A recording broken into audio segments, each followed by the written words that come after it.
Hello, this is Matt on the Moon Lambo channel. There may be a lot of people out there feeling rather bearish on crypto right now, but let me tell you this. When it comes to XRP, institutions specifically not feeling so bearish.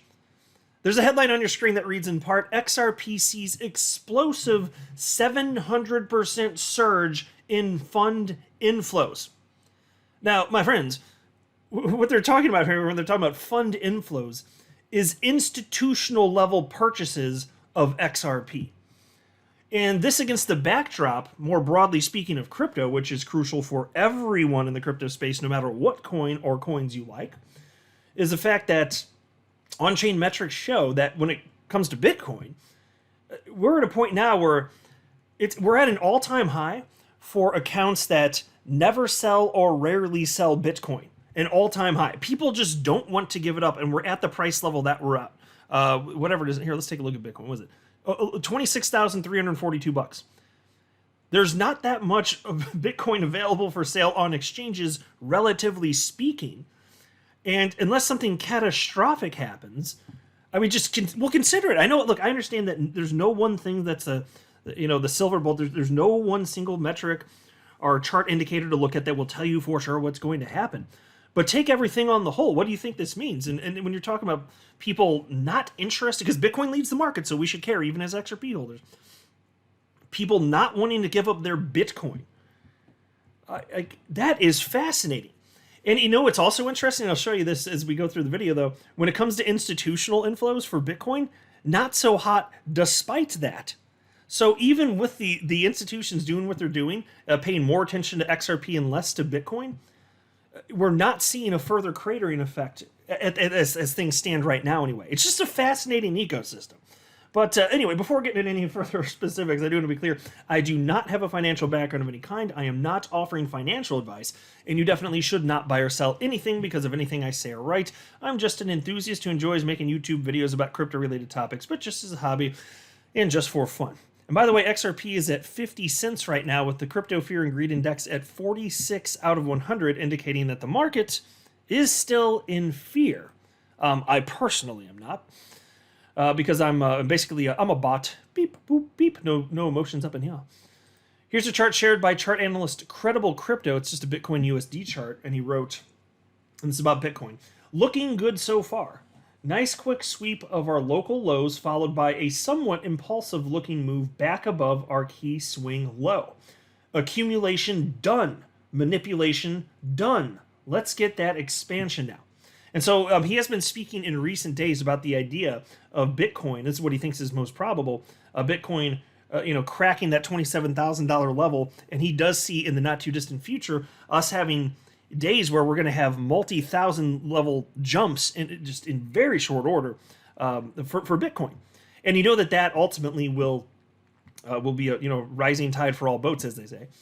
And I expect every crypto, and maybe there will be an outlier. I expect pretty much every crypto that I hold to be worth more as a result of that, because the asset class moves in tandem, which is why I'm happy to see Bitcoin lead the pack as it always has done.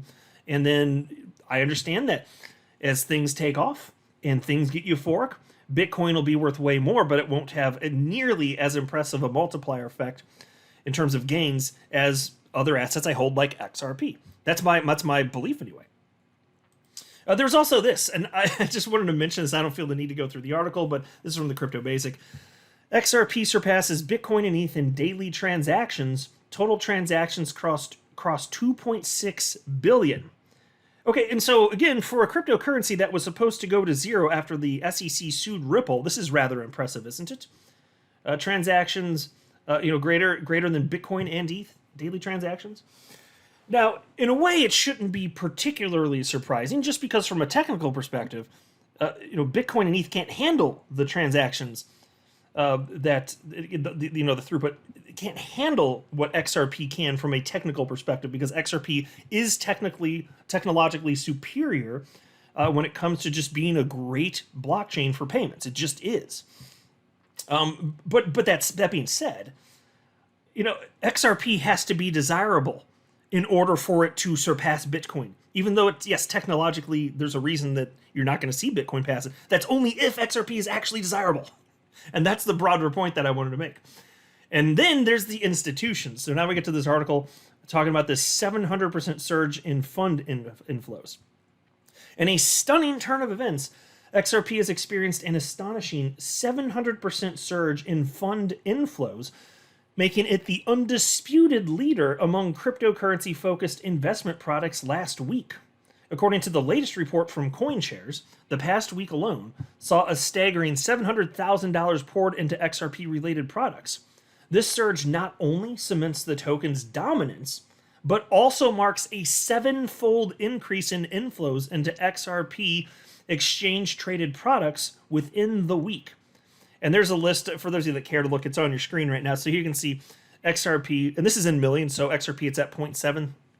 That means since it's in millions, 700,000. And you can see Bitcoin negative 5.9. That means negative $5.9 million for the week where XRP was up $700,000. Well, that's fascinating, isn't it? And again, XRP was supposed to go to zero. That's what we were told. It was going to go out of the top 10 cryptos by market cap in short order, and then it was going to tank on down to zero. That's what all those little Bitcoin maxi trolls out there were trying to have us believe, right? They might have been a little bit wrong, because what we're seeing is just an incredible increase in the institutional interest in XRP throughout the year, and especially after XRP got legal clarity on July 13th, 2023, henceforth known as XRP Victory Day. And then they follow up on something I was talking about a week ago, so check this out. What is particularly intriguing about this surge is its correlation with heightened XRP inflow activity on the Bitstamp exchange. Typically, such activity might signal a sell-off, but in this case, it may indicate something entirely different. Thus, increased XRP inflows on Bitstamp may be tied to the growing adoption of Ripple payments, known as on-demand liquidity, before rebranding. All right, so folks, within the last week or so, I was talking about this because there are all sorts of crypto media outlets citing these massive moves of XRP from Ripple to Bitstamp. And then there were a lot of people speculating, well, usually when crypto goes to an exchange, there's going to be a big dump, right? And so I was like, whoa, baby girl, hush them beautiful lips, baby girl. Silence. Let me tell you what was going on. And what I cited at the time is that what I thought made sense was that since Ripple's on-demand liquidity partner, primary one certainly in the United States, dating back to like half a decade ago or so, was Bitstamp. Knowing that, and that actually I think at the time, wasn't it, or was it May this year? I apologize if I'm interpreting. Somebody just fact check me on this, but I believe it's the case that Ripple purchased a particular portion of Bitstamp itself. They invested in it also. But anyway, either way, we know that it's an on-demand liquidity partner, although now it's been rebranded, so they're not using that. But I'm just using that because that's what everybody's used to now for now, and then we'll phase out of that. But I was speculating, wouldn't that make more sense? That it's, if there's big transactions from Ripple specifically to Bitstamp on-demand liquidity exchange, maybe that's it. And so here we have, in the face of all these massive flows happening, XRP is just continuing to move in tandem with Bitcoin, and institutions are pouring money in. Surprise, surprise, XRP is the only large cap crypto on the planet that has legal clarity within the United States. And institutions, they want them a piece. And you just wait until things heat up. It's going to be melting some faces. That's my expectation anyway. And take a look at this. From Cointelegraph, Microstrategy buys $147 million worth of Bitcoin, now holds 158,000 Bitcoin. And of course, MicroStrategy publicly traded company, founded by Michael Saylor. And some of you will be fans of him, some of you are not. I think he's a brilliant guy, and I like a lot of what he has to say, but he's a maximalist, and I cannot get down with that. And he also says some things that I believe are truly kooky. And I don't say that to be offensive towards him. He says some wacky-ass stuff about Bitcoin. Like, I wish I could... I'll have to pull up sometime in a future video if I recall. If I just remember to do so. But when within the last couple years in particular, there's a particular moment in time, and yeah, you hear this somewhat consistently, but there's a particular moment in time for some reason that, Bitcoin was really getting it for mainstream media for being such an energy hog. And then he had this weird contrived statement. It might have been on a major news network, and some sort of interview.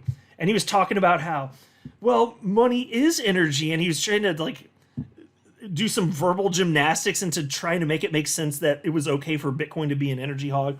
And now, truth be told, I understand that when you compare it to other payment networks and all sorts of stuff, it's actually not that bad. But I also still think it's silly when you have a platform like XRP that uses almost no energy. So, is what it is. People adopted it, and if people don't give a damn, okay, I don't get to control that stuff. But it's just when he says wacky stuff like that, and then he says, what does he say? He calls what do you say? The spirit of the, or Bitcoin's the spirit of the goddess. I'm just gonna have to pull up some wacky quotes from Michael Saylor. He just says weird stuff. When he starts talking about the spirit of the goddess of this and that, you lose me, buddy. You lose me. No disrespect to you on a personal level, but that's ridiculous. I'm just saying. But even so, all that to say, I admire this guy's conviction because his company owns an absurd amount of Bitcoin. Price go up, he buys. Price go down, he buys. It's dollar cost averaging, folks. It's the same thing that I did with XRP for years before I finally stopped buying because I decided I had a problem if I didn't stop buying. So I really do admire like the fact that he's sticking with this. Like if you got conviction like that, I'm like, I totally relate because it's the same thing I'm doing with crypto in general, but most specifically XRP, which is my individual largest holding in crypto. Anyway, piece reads as follows. Microstrategy, a business intelligence firm and major Bitcoin investor, is sending a bullish signal to the market by announcing the acquisition of another big stash of cryptocurrency. Michael Saylor, co-founder and executive chairman of Microstrategy, took to X, formerly Twitter, on September 25th to announce a 5,445 Bitcoin purchase by the firm. The coins were bought for $147.3 million in cash at an average price of $27,053 per Bitcoin. According to a Form 8K filing with the U.S. Securities and Exchange Commission, MicroStrategy and its subsidiaries acquired the amount between August 1st and September 24th. As of September 24th, MicroStrategy and its subsidiaries held an aggregate of approximately 158,245 Bitcoin, which was acquired at an average purchase price of roughly $29,582 per coin, inclusive of fees and expenses, the filing notes. The aggregate purchase price for MicroStrategy's total Bitcoin holdings amounts to $4.68 billion. And so, folks, MicroStrategy, which has been in Bitcoin, what for now? I want to say it was 2020 when he jumped in, right? I want to say it was like August or September 2020. Fact check me on that one too, but I'm pretty sure that's when it was. So let's say it's been 3 years. They were way, way up, and then way, way down, and to the point where they were, barely breaking even. They're currently, for this moment, down, and they don't care. They've only been in it 3 years. Like, he gets how the short-term price action doesn't matter. That's what I always state here. I'm always preaching that these are my personal beliefs. And so, yeah, that's exactly why. You can probably see why. That's why I admire what he's doing. Now, I'm way more interested in XRP, obviously. I think there's way more opportunity there, and he's super duper, Mr. Bitcoin. Okay, fine, whatever. Do what you want to do, that's fine. But the point is he understands that the asset class is going to be way, way, way, way, way bigger. So he just keeps moving forward. He doesn't care about the short-term price action. And so while the typical retail speculator, and he knows this, undoubtedly, they're going to be feeling the emotions and the scaredness and this and that. All the volatility in price, even over a span of years, is not indicative necessarily of whether or not a cryptocurrency, in this case Bitcoin, is long-term viable. And the same concept is true for XRP. That's why I don't care. For years on end, that's how I go through. I sleep like a baby at night, like a little tiny baby, little tiny cute baby. It's not hard. It's not hard.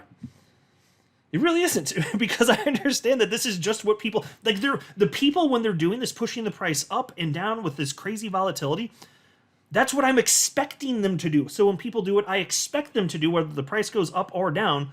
Why would I be like, when it goes to the downside in particular? Why would I be scared when the humans are doing to the price what I would expect them to do from time to time? Of course I'm not. So I think he's got it. So I think that he's, in all likelihood, just like the Bitcoin they hold now, while they're technically down right now by a little bit, like they're going to be one of the wealthiest firms on the entire damn planet when Bitcoin just, because I'm telling you, it's not unreasonable to speculate. And I don't make price predictions. I don't know where Bitcoin's going to go. But I wouldn't be surprised if it's worth hundreds of thousands of dollars in the future, or over $500,000. Like, if that happens, and we'll see, it's not a guarantee, I don't know, maybe it doesn't, that wouldn't surprise me. And then you'll look back at what, because some people are laughing at Michael Saylor, 3 years and he's down, look at this stupid Bitcoin person. Well, no, he's not being a stupid Bitcoin person for that reason. I mean, not like the maximalism, he's being stupid for that reason, kind of. But just holding it, well, you happen to be down. No. That's not indicative of whether or not it's going to be worth way more in the future. So if he's right, whew, that's the point. And so that's why I tell you that when it comes to XRP, for me, it's a binary bet. Either I'm wrong and XRP goes to zero. Okay, that's possible. It could. XRP could go to zero. I always acknowledge that. I don't think that's what's most probable, though. But either that's going to happen, or at some unknown point in the future, XRP hits a new all-time high and then enters price discovery. It will not flutter about in this range that we've seen for almost 6 years now, forever. It can't do that forever. It will not do that forever. Either it goes to zero, or it's worth a fortune compared to where it is now. That's what I believe. I'm not a financial advisor. You should not buy or sell anything because of anything I say or write. That would be a very, very, very bad idea. Until next time, to the moon, Lambo.